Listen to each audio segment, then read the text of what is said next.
Tribuna RCN, Gran Alianza Informativa, la FM, Noticias RCN, Diario La República, Alerta y Radio 1.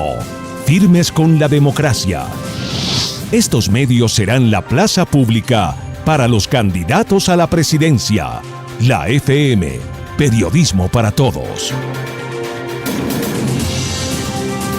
8 de la mañana, 22 minutos. La Gran Alianza Informativa, la FM, Noticias RCN, Diario La República, Alerta y Radio 1, firmes con la democracia. Estos medios serán la plaza pública para los candidatos a la presidencia de la República en un contexto de unas elecciones muy complicadas, muy complejas, que lamentablemente han tenido ya episodios no solo de violencia verbal en las redes, sino violencia física, como lo que hemos visto ocurrió en el atentado en el que resultó gravemente herido el precandidato presidencial Miguel Uribe Turbay. Hoy nos acompaña en esta mesa Gustavo Bolívar. Él es escritor, libretista, empresario, ex senador, ex presidente del Departamento para la Prosperidad Social, el DPS, y precandidato a la presidencia por el Pacto Histórico. Bueno, candidato Gustavo Bolívar, bienvenido a la mesa de trabajo de la FM y a esta que es su tribuna. Muchísimas gracias por la invitación y un saludo a todos los oyentes. Bueno, arrancamos de una entonces. De una. ¿Su gobierno sería la continuidad del gobierno de Gustavo Petro? Mira, escuché a Darcy decir ahorita algo que está pasando, y es que la gente se avergüenza de decir soy petrista o no soy petrista. Yo no me avergüenzo. No. Y obviamente corrigiendo muchas cosas, sí continuaría muchas de las cosas buenas que se están haciendo en este gobierno. ¿Cómo cuáles? ¿Qué mantendría? Por ejemplo, la entrega de tierras a los campesinos, que ha traído como consecuencia una rebaja de los alimentos, que el agro se reactive. Eso ha sido muy afortunado. Nosotros ya se están llegando a 500.000 hectáreas entregadas a los campesinos, que es casi 15 veces la cifra de tierra entregada por los dos gobiernos anteriores. Pero porque es digamos, en virtud del acuerdo que se firmó en 2016, el punto 1 establece que a los campesinos hay que entregarles 3 millones de hectáreas de tierra, y en este gobierno se ha hecho un avance formidable. A mí me gustaría continuar con eso. ¿Lo continuaría? ¿La paz total la continuaría?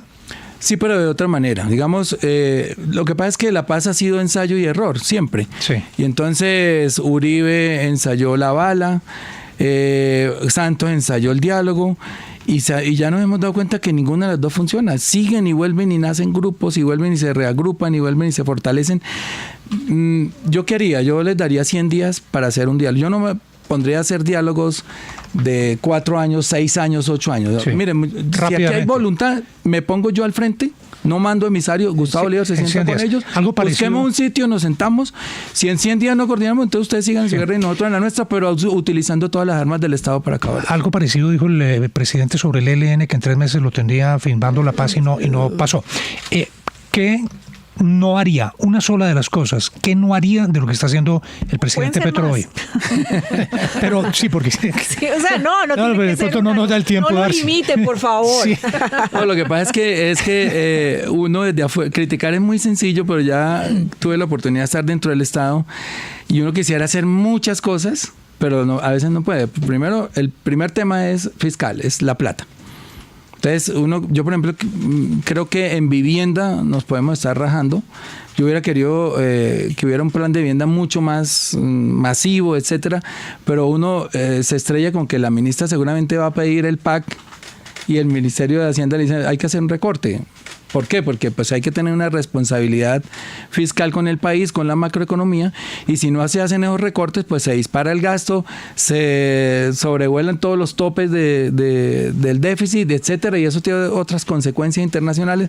Entonces, muchas de las cosas que no se han hecho es porque no ha habido el dinero, digamos, no ha habido el espacio fiscal para hacerlas, y eso fue porque cuando hicieron el empalme ellos empezaron a encontrarse con unas deudas que no eran oficiales, digamos, no estaban dentro del déficit fiscal oficial. Voy a explicar un poco porque aquí estoy hablando como en chino para la gente. El déficit fiscal es que el país gasta más de lo que recauda. digamos, por diferentes motivos o factores, el país recauda del IVA, de renta, bueno. Hay una bolsa ahí que dice, usted va a recaudar 500 billones y el déficit pero va a gastar 550. Entonces ahí entramos en un 50%, en 50 billones de déficit. Entonces lo que pasa es que cuando llegamos había unas deudas ocultas que eran la del FEPEC, que fue el Fondo de Estabilización de Precios de la Gasolina, porque el presidente anterior no la subió durante 3 o 4 años. Tal vez por la pandemia, bueno, por alguna situación no voy a entrar pero no la subió porque le hicieron unas protestas durísimas y casi lo tumban por subir. Claro, ese fue el objeto de la gran protesta, el estallido social. Pero no fue por la gasolina. Claro. Fue por una reforma tributaria distinta. No, pero por ahora le digo, no voy a entrar en esa discusión de criticar por qué no la subió, sino no la subió. Y entonces, cuando uno vende gasolina al público, pero la compra más cara a precios internacionales, que fue lo que sucedió durante la pandemia, que la gasolina llegó a estar hasta $5, ¿cierto? Y acá se siguió vendiendo a $2. Esos $3, ¿quién los paga? Pues eso va quedándose acumulado en un fondo que se llama el FEPEC, y al quedarse acumulado, pues eso hay que pagarlo.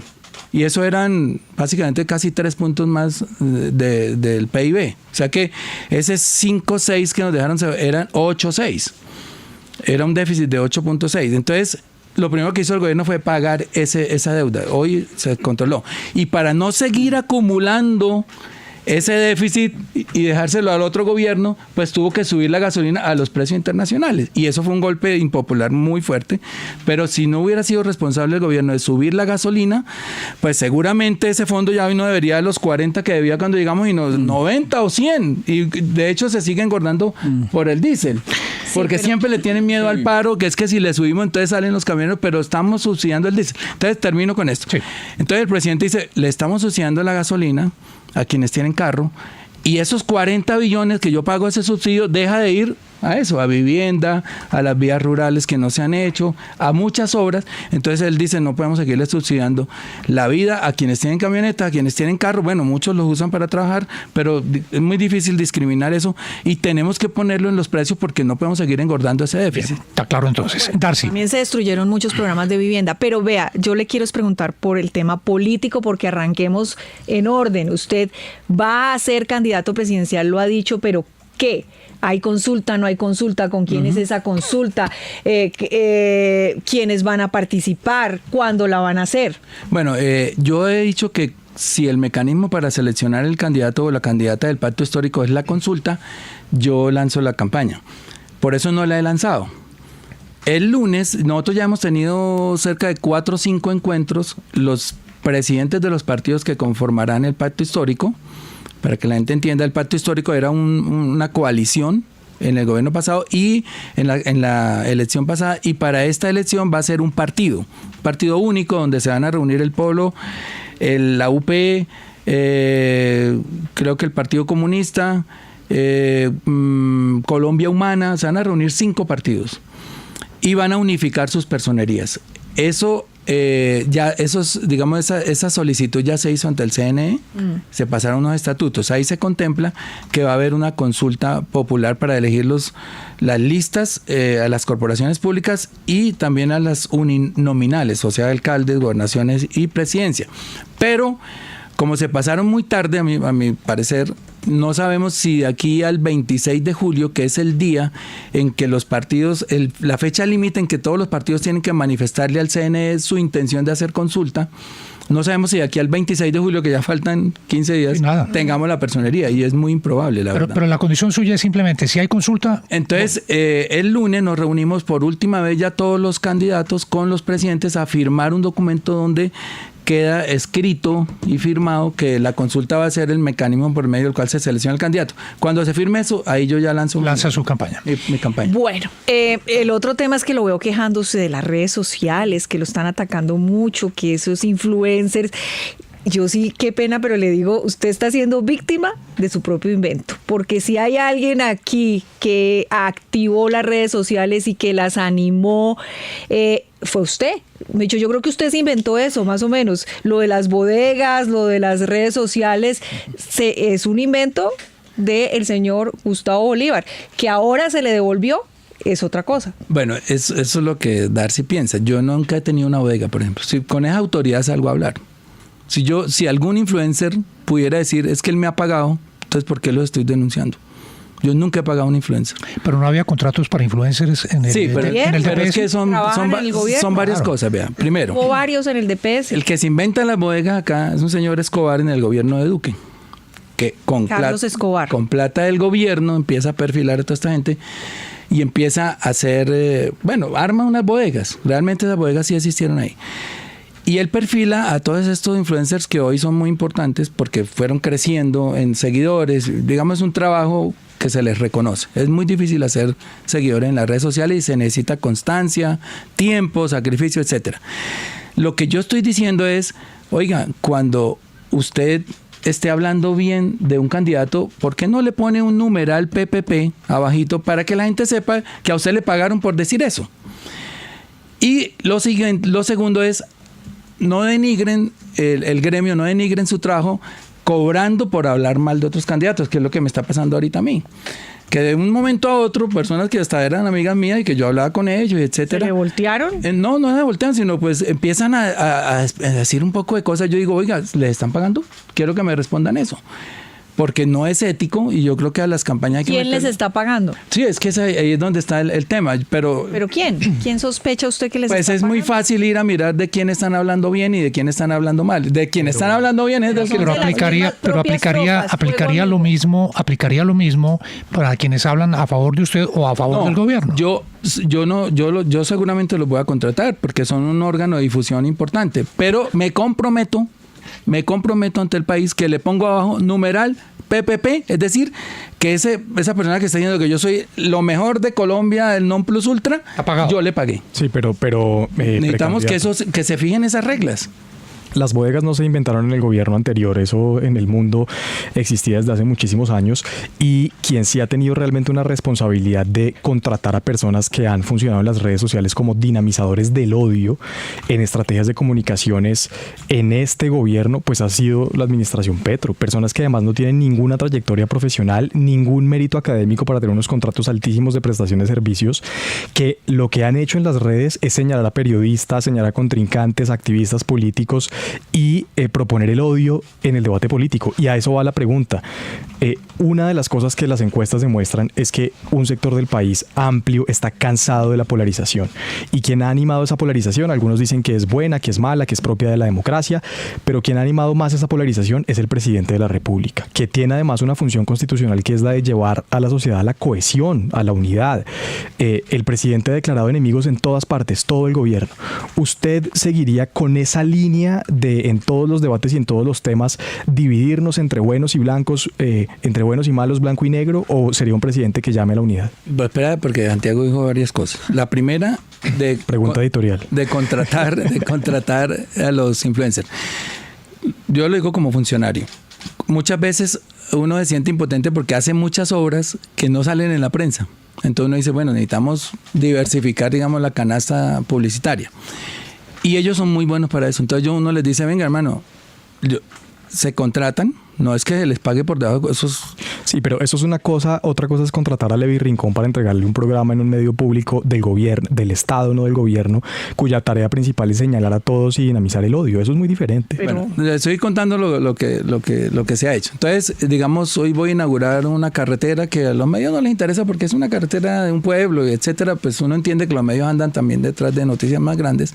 Entonces, cuando el gobierno contrata a los influencers para que hagan publicidad de muchas cosas que no se dan en los medios, para que ayuden a convocar. Y muchas veces uno va a hacer una reunión, una manifestación, ayuden a convocar, etcétera. Nunca en ningún contrato se establece que ellos tengan que hablar mal de nadie.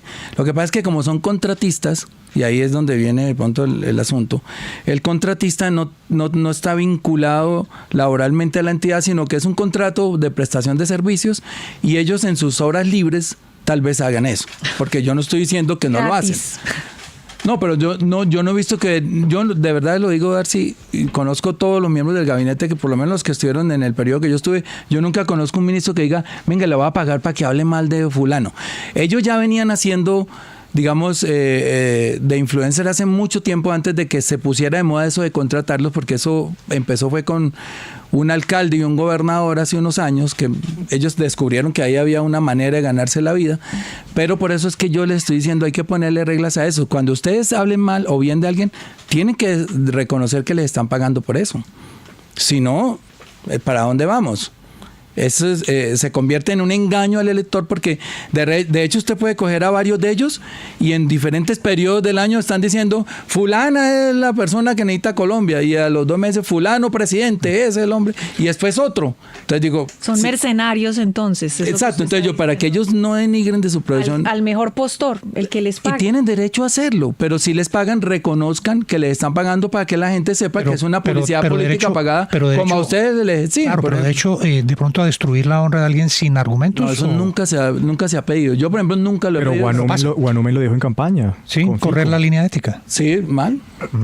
Ya quemamos a Profesor Fernando Quijano, director del diario La República, La Economía. Don Gustavo, sabe que tiene razón en una cosa, y en eso uno puede ser, yo soy más de la vieja escuela donde el periodismo debe ser notario de la realidad. En términos macroeconómicos, a este gobierno no le está yendo tan mal. Si usted mira la tasa de cambio, o sea, el precio del dólar, si usted mira el crecimiento, es un crecimiento concorde. Es cierto, se dijo que el dólar se iba a disparar, no ha ocurrido. No hubo dólar petro a 7.000, el tema de la inflación ya está, digamos, en la franja del 4%, el desempleo 8,8%, digamos, y lo que hicieron con la gasolina del FEPED me parece que había que hacerlo en su momento, pero eso sí son pésimos administradores de cara al déficit fiscal. El déficit fiscal a ustedes les obliga, o a un gobierno como el suyo, eventualmente si gana las elecciones, le obliga a hacer una reforma tributaria. Usted el 7 de agosto del 2026 llegaría con una reforma tributaria que es absolutamente necesaria, visto técnicamente, llegaría con una reforma tributaria bajo el brazo el próximo, en el 2026, 7 de agosto. Mire, siempre se ha hablado de la famosa reforma tributaria estructural. Eso todo el mundo habla de la reforma tributaria estructural que se necesita. Pues yo he vivido en un país donde uno mismo declara renta. Es muy sencillo, muy simple. Yo creo que hay que simplificar. El código... Estatuto tributario. El estatuto tributario es una cosa bárbara. O sea, 900 artículos. De hecho, muchos contadores a mí me han hecho cometer errores porque dicen, pero es que esa norma es de hace 2 meses, yo no la conocía. Normas. Primero hay que simplificarlo. Eso es muy fácil, pero obviamente hay que poner los expertos a trabajar en eso. Lo segundo, hay que hacer una mejor redistribución. Yo siempre he dicho, y me critican por eso, de que a Colombia le faltan ricos. Digamos, nuestro problema aquí no es la pobreza, es la desigualdad. Pobreza hay en todas partes. Lo que genera la violencia es la desigualdad. He ido a países más pobres que Colombia y no tienen estos niveles de violencia. ¿Por qué? Porque es la desigualdad, sencillamente, que es la que nosotros estamos combatiendo. Y ya le digo cómo. Por ejemplo, el alza del salario durante este gobierno ha sido de 37%. Obviamente contra viento y marea, contra pronósticos de todos los expertos, que se va a disparar el empleo, que se van a acabar las empresas, que se van a quebrar, y no ha pasado nada del otro, pero sí hay mayor poder adquisitivo en los bolsillos de la gente, y si ustedes miran los niveles de consumo, cómo han aumentado, pues el empresario sencillamente se está dando cuenta que el dinero le regresa. Sí, tiene que hacer un esfuerzo, y yo soy empresario y también tengo nóminas y pago empleados, pero cuando uno hace el esfuerzo de sacar un poquito más, ese punto adicional, por ejemplo, si la inflación fue de 5,6 y se puso en 9,5 el salario, esos 4 puntos significan... hemos estado tratando de hacer la cuenta, pero pueden ser 12, 14 billones de pesos más en bolsillo de la gente. ¿A dónde van esos 14 billones? Al empresario otra vez, porque yo no veo que una persona que gane el salario mínimo los ahorre. No, él va y compra una camisa, va y compra un celular, hace un viaje. Se nos fue del tema de la tributaria. ¿Usted radicaría? No, por eso, no, es que voy para allá. Entonces lo que tenemos que hacer es redistribución del ingreso para eliminar esas brechas de desigualdad. Y eso es sencillamente que quienes tenemos más, tenemos que pagar más, y el que tiene menos paga menos. Mejor pero dicho, sí habrá tributaria en su gobierno. No ha habido ningún gobierno donde no haya una tributaria. En la de Duque hubo 3, y creo que en la de Santos hubo... Cuando le preguntaban 4, ahora qué cosas, va a haber tributaria, ya lo dijo, y además se va a meter con el estatuto tributario, y eso es una reforma tributaria estructural.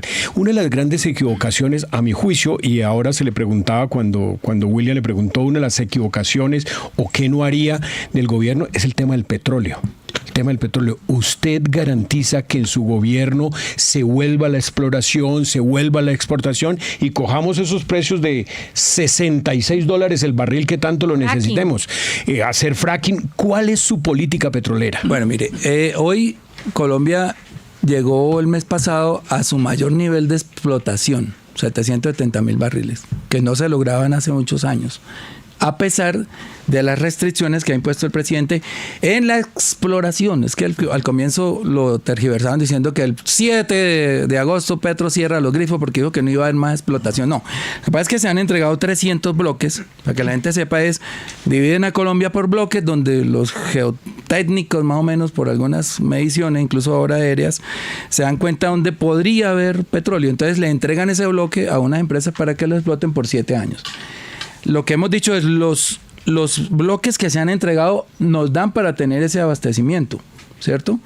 Los de gas, tenemos mucho gas y ahí yo sí haría una revolución con el gas, porque los tres digamos del sector de los hidrocarburos, que son petróleo, carbón y gas, el que menos contamina es el gas.